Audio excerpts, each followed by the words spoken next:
ಬಾಯ್. ನನ್ನ ಹೆಸರು ಅಕ್ಷತಾ. ನಮ್ಮ ಮನೆಗೆ ದಿನಾಂಕ 10ರಂದು ಬೆಳಿಗ್ಗೆ 4 ಗಂಟೆಗೆ 5 ಜನ ಪುರುಷರು ಬಂದು ಜೋರಾಗಿ ಬಾಗಿಲು ಬಡಿಯುತ್ತಿದ್ದರು.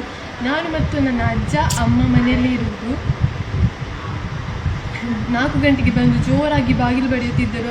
ಅಮ್ಮನ ಹೆದರಿ ನನ್ನನ್ನು ಎಬ್ಬಿಸಿದರು. ನಾನು ಅಮ್ಮ ತುಂಬ ಹೆದರಿಕೊಂಡೆವು. ಅಮ್ಮ ಕಿಟಕಿಯಲ್ಲಿ ಯಾರೆಂದು ಕೇಳಿದಾಗ ಪೊಲೀಸರು ನಾವು ಬಾಗಿಲು ತೆಗೆದು ಲೈಟು ಹಾಕಿ ಅಂತ ನಮ್ಮನ್ನು ಹೆದರಿಸಿದರು. ಅಮ್ಮ ಬಾಗಿಲು ತೆಗೆದಾಗ ಅಕ್ರಮವಾಗಿ ಎಲ್ಲರೂ ಒಂದೇ ಸಲ ಪ್ರವೇಶ ಮಾಡಿ ರೂಮಿನಲ್ಲೆಲ್ಲ ನಮ್ಮ ಬಟ್ಟೆ ಎಲ್ಲ ಹರಡಿ ಎಲ್ಲ ಹುಡುಕಿದರು. ಯಾರನ್ನು ಹುಡುಕಿದ್ದೀರಿ ಕೇಳಿದರೆ ಆಶಿಕ್ ಎನ್ನುವ ಹುಡುಗನನ್ನು ಹುಡುಕುತ್ತಿದ್ದೇವೆ, ಎಲ್ಲಿದ್ದಾನೆ ಅಂತ ಹೇಳಿದರು. ನಾವು ಅವರು ಇಲ್ಲಿರುವುದಿಲ್ಲ, ನನ್ನ ದೊಡ್ಡಮ್ಮನ ಮಗ, ಅವರು ಮಲ್ಪೆಯವರು, ಇಲ್ಲಿಗೆ ಬರುವುದಿಲ್ಲ ಎಂದಾಗ ಒಬ್ಬರು ಅಲ್ಲಿ ದಪ್ಪ ಇದ್ದವರು ಕನ್ನಡಕ ಹಾಕಿದವರು ನನ್ನ ಕೈ ಎಳೆದು ದೂಡಿ ನನಗೆ ಇದು ನೋವಾಗಿದೆ ತುಂಬ. ಹಾಗೆ ನಾವು ದಿನ ಬರ್ತೇವೆ, ನಿಮ್ಮನ್ನು ಬಿಡುವುದಿಲ್ಲ, ಅವನು ಸಿಗುವವರೆಗೂ ನಿಮ್ಮನ್ನು ಜೀವ ಸಹಿತ ಬಿಡುವುದಿಲ್ಲ ಎಂದು ಹೆದರಿಸಿ ಹೋಗಿದ್ದಾರೆ. ನಾವು ಕಂಪ್ಲೇಂಟ್ ಕೊಡಲೆಂದು ಬ್ರಹ್ಮಾವರ ಪೊಲೀಸ್ ಠಾಣೆಗೆ ಹೋದಾಗ ಅಲ್ಲಿ ನಮ್ಮ ಕಂಪ್ಲೇಂಟನ್ನು ತಗೊಳ್ಳಿಲ್ಲ. ಮತ್ತು ನನಗೆ ಜೋರಾಗಿ ಕೈ ನೋವಾದಾಗ ನಾನು ಆಸ್ಪತ್ರೆಗೆ ಬಂದು ದಾಖಲಾಗಿದ್ದೇನೆ.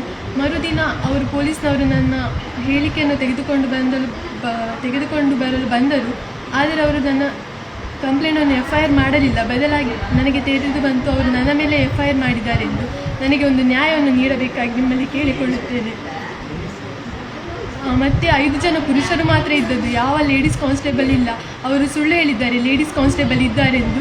ನನಗೆ ನಮ್ಮ ನ್ಯಾಯವನ್ನು ನೀಡಿ ಅವರ ಮೇಲೆ FIR ಕೇಸ್ ಹಾಕಬೇಕೆಂದು ಕೇಳಿಕೊಳ್ಳುತ್ತೇನೆ.